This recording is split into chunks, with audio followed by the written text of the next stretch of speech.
everyone, welcome back to Officer Grammar Classes. Again I am here with pronoun part 5. In the previous lessons I have already taught you about personal pronoun, reflexive pronoun, effective pronoun, distributive pronoun, demonstrative pronoun and reflexive pronoun. Now I am proceeding with pronoun part 5. बच्चों, मैंने आप लोगों को पहले ही बताया था पिछले chapters में प्रोनाउन और प्रोनाउन कैसे यूज होते हैं। तो आज मैं जो पांचवा पार्ट लेके आया हूँ वो रिलेटेड है आपके इंट्रोगेटिव प्रोनाउन और रिलेटिव प्रोनाउन से। मैंने दोनों पार्ट को इसलिए लिया है कि दोनों एक ही वर्ड से रिलेटेड है, इसलिए मैंने इंट्रोगेटिव और रिलेटिव को एक साथ पढ़ाने का निश्चय किया। याद रहे आप लोग, इंट्रोगेटिव प्रोनाउन में जो वर्ड यूज होते हैं वही आपके यूज होते हैं रिलेटिव प्रोनाउन में भी यूज होते हैं। कौन कौन से वर्ड होते हैं जो दोनों में यूज होते हैं?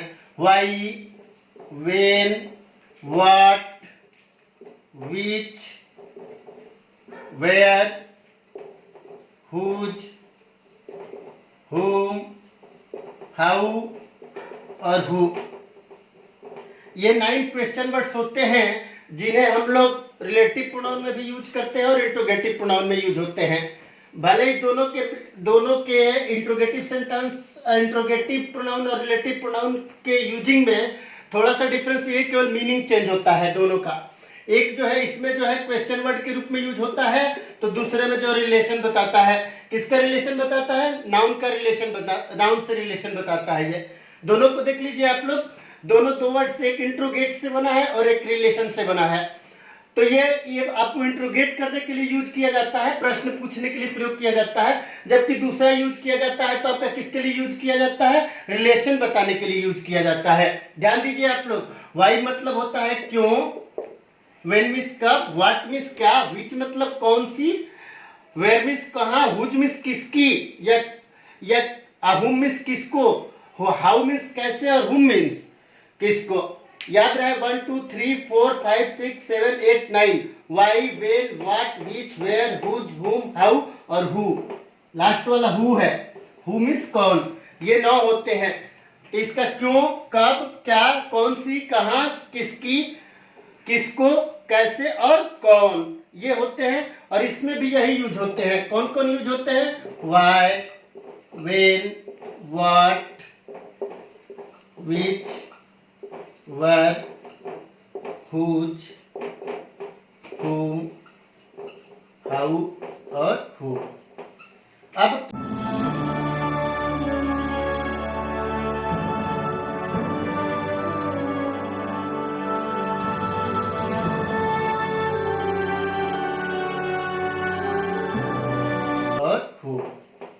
अब क्या डिफरेंस है, क्या दोनों में हम यूज कैसे करते हैं, दोनों में हम लोग यूज कैसे करते हैं, क्या डिफरेंस है, वो चीज मैं आप लोगों को बता रहा हूं।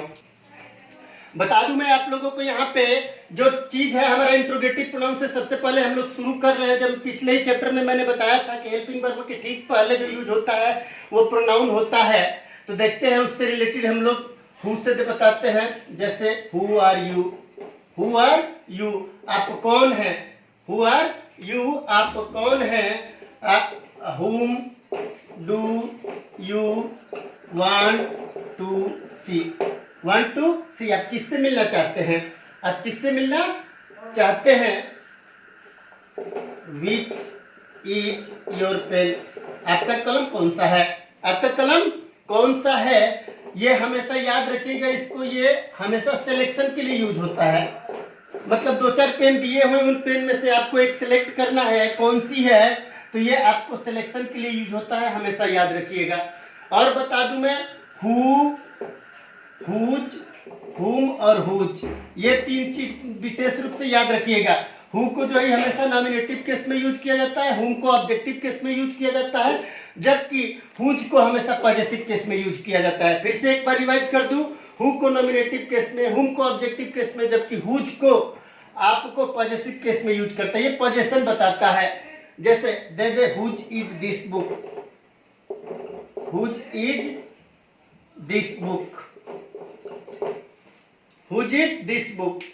तो यहाँ पे ये कलम किसकी है, ये पुस्तक किसकी है, तो यहाँ पे यूज हो गया आपका किसके लिए, तो हुज का प्रयोग हो गया, हु का हो गया, विच का हो गया, हुम का हो गया और हु का हो गया। हु में एक चीज याद रखिएगा आप लोग, जैसे मैं एक सेंटेंस बता रहा हूं, who plays cricket, who plays cricket, और भी जो इंट्रोगेटिव वर्ड्स हैं उसके तुरंत बाद डू डज डिड का प्रयोग होता है, लेकिन हु इकलौता वर्ड है, हु क्वेश्चन वर्ड में इकलौता वर्ड है जिसके बाद डू डज का यूज नहीं होता है। जैसे कि मान लो कि दे दे कौन क्रिकेट खेलता है, तो अगर हम लिखते हैं कि who does play cricket, who does play cricket, तो ये सेंटेंस गलत हो जाएगा, ये सेंटेंस गलत हो जाएगा, क्योंकि हु के बाद डू डज डिड का यूज नहीं होता है। बाकी यूज होते हैं लेकिन डू डज डिड का यूज नहीं होता है, हमेशा याद रखिएगा आप लोग। हु डज प्ले क्रिकेट ये गलत है, इसका होगा who plays cricket, who plays cricket. दूसरा सेंटेंस भी इसके अकॉर्डिंग देख लिए, हु टॉट यू इंग्लिश, मैंने पढ़ाया, हु टॉट यू इंग्लिश, मैंने आपको बताया हु टॉट यू इंग्लिश, आपको इंग्लिश कौन पढ़ाया, who taught you English. Who के जगह पे टॉट सीधा तुरंत बाद वर्ब का सेकंड फॉर्म आया, इसको हम लोग ऐसे नहीं लिखे कि हु डिड टीच यू, ये नहीं लिखे हम लोग, हु डिड टीच यू। बाकी सब देख लो, जैसे कि मान लो कि मैंने आपको किसने परेशान किया, आपको किसने परेशान किया, कौन है किसने में अंतर नहीं है, हु परेशान करना था, वेक्स्ड आपको, यू आपको किसने परेशान किया, वेक्स्ड का यूज किया हम लोग, डिड का यूज नहीं किया हम लोग। लेकिन अगर हम लोग इसे निगेटिव सेंटेंस में यूज करें तो वहां पे डज का यूज कर सकते हैं। देखिए कैसे, हु प्लेज क्रिकेट, कौन क्रिकेट नहीं खेलता है, तब वहां पे हम लोग यूज करेंगे तो who does not play cricket, कौन क्रिकेट नहीं खेलता है, कौन क्रिकेट नहीं खेलता है, यहाँ पे हम लोग यूज किए। लेकिन जब यही अफर्मेटिव सेंटेंस की बात आई, पॉजिटिव सेंटेंस की बात आई, तो हम लोग वहां पे डू और डज और डिड का यूज नहीं कर सकते हैं, याद रखिएगा आप लोग। इसके बाद मैं आप लोगों को बता रहा हूं आगे का। बच्चों मैं बताऊं फिर से आप लोगों को उसके बारे में जो मैंने अभी बताया आप लोगों को, कि रिलेटिव प्रोनाउन और इंट्रोगेटिव प्रोनाउन में क्या अंतर है, what is difference between relative pronoun and interrogative pronoun. दोनों में अंतर याद रखिएगा आप लोग। रिलेटिव प्रोनाउन के लास्ट में क्वेश्चन मार्क नहीं आता है, क्वेश्चन मार्क के साथ ये इंड नहीं होता है, it never ends with A question mark. याद रखिएगा हमेशा इंट्रोगेटिव प्रोनाउन में कभी भी क्वेश्चन मार्क से समाप्त सेंटेंस को नहीं किया जाता है ना। देखते हैं आप लोग यहाँ पे देखिएगा, जब रिलेटिव सेंटेंस ये रिलेशन कैसे बता रहा है, मैंने अभी बताया आप लोगों को ये रिलेशन बताता है नाउन के साथ। तो मैं दो तीन सेंटेंस से आपको लिखवा रहा हूँ। This is the boy, this is the boy who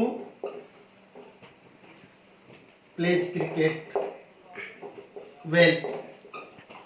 यह वही लड़का है जिसने मुझे जो हु मतलब यहाँ पे जो होगा, प्लेज क्रिकेट वेल अच्छी तरह से क्रिकेट खेलता है, या वही लड़का है जो अच्छी तरह से क्रिकेट खेलता है। मैंने आप लोगों को अभी भी बताया हु, हुम और हुज में मैंने मुख्य रूप से इन्हीं सब चीजों से रिलेटेड जो वनडे एग्जाम्स में आते हैं, तो इस चीज को हमेशा याद रखिएगा। यहाँ पे दे दिया हु के साथ हु जो होता है आपका नॉमिनेटिव केस में यूज होता है, हुम का यूज होता है तो आपका ऑब्जेक्टिव केस में यूज होता है, और हुज का यूज होता है तो आपका पॉजेसिव केस में यूज होता है। ये चीज हमेशा याद रखिएगा। देखिए यहाँ पे this is the boy who plays cricket, who जो है किसके लिए यूज हुआ, उस बॉय के लड़के लिए, उस लड़के के लिए यूज हुआ जो क्रिकेट अच्छी तरह से खेलता है। तो वहां पे हम लोग यूज करेंगे तो हु का यूज करेंगे, किसके यूज करेंगे, हु का यूज करेंगे। अगर इसी को ऑब्जेक्टिव केस में हमें यूज करना है तो उसके लिए हम लोग क्या वर्ड करेंगे, this is the boy, this is the boy whom you called yesterday, whom you called yesterday। यह वही लड़का है जिसे आपने कल बुलाया था, जिसे आपने कल बुलाया था, है ना। अब देखिएगा, अब नॉमिनेटिव केस हो गया, ऑब्जेक्टिव केस हो गया, अब बच गया पॉजेसिव केस। पॉजेसिव केस में क्या यूज करते हैं, जैसे मान लो कि दे दो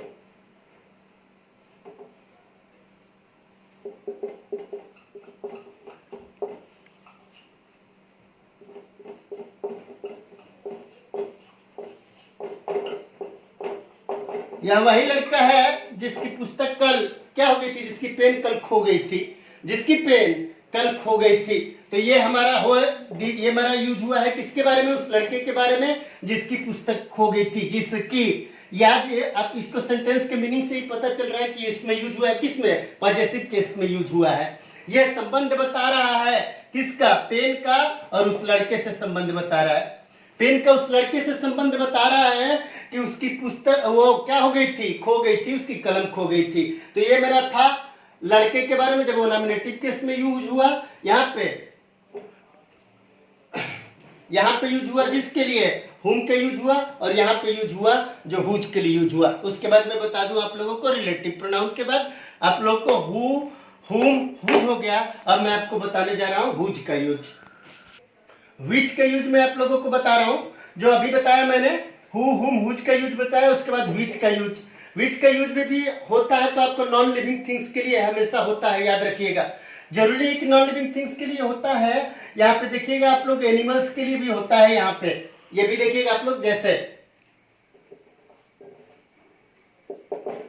this is the pen which you bought yesterday, which you bought yesterday.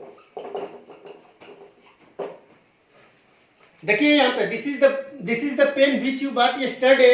यह वही पेन है जिसे आपने कल खरीदा था। किसके लिए यूज हुआ, विच का यूज हुआ उस पेन के लिए, उस पेन के लिए जो आपने कल खरीदा था। आपने कल खरीदा था किसका रिलेशन बता रहा है, तो पेन का और उसका रिलेशन बता रहा है ये। तो रिलेटिव प्रोनाउन में हमेशा रिलेशन ही बताता है, जैसे मैंने आप लोगों को बताया था। तो इस प्रकार की गलतियां लोग करते हैं कि व्हाट, अब जैसे मान लो कि यहां पे दे दिया when which you bought yesterday, इसके जगह पे अगर हम लोग लिख दे दें this is the cow which you brought from market yesterday. कहां से लाए थे, मार्केट से लाए थे आप।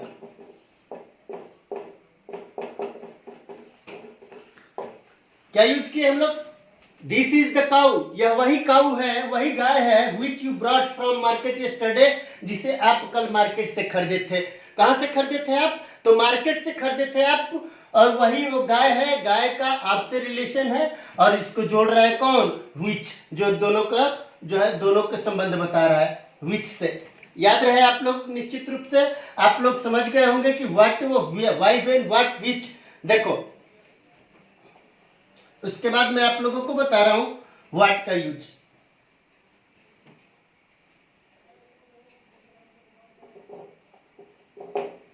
This is the place, where का पहले बता दूं, दिस इज द प्लेस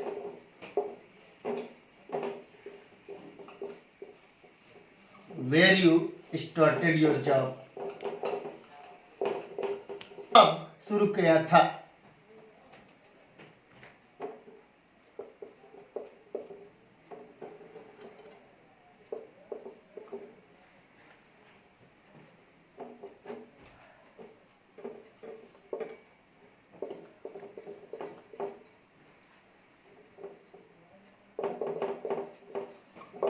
जो कुछ आप करते हैं वो क्या है, सही है। What you do is well, what you do is well, जो कुछ भी आप करते हैं वो क्या है, सही है।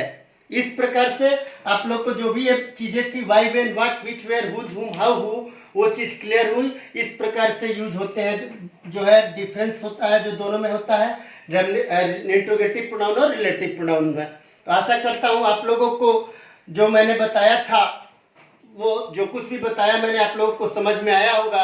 अगर आपको समझ में आया होगा तो आशा करता हूँ कि आप लोग इस प्रकार के क्वेश्चंस, इस प्रकार से रिलेटेड क्वेश्चन में किसी प्रकार की कोई गलती नहीं करेंगे, अगर एग्जाम में इससे रिलेटेड कोई क्वेश्चन आता है तो इसके लिए मैं चाहूँगा कि आप लोग हमारे चैनल को और भी अधिक पॉपुलर करने के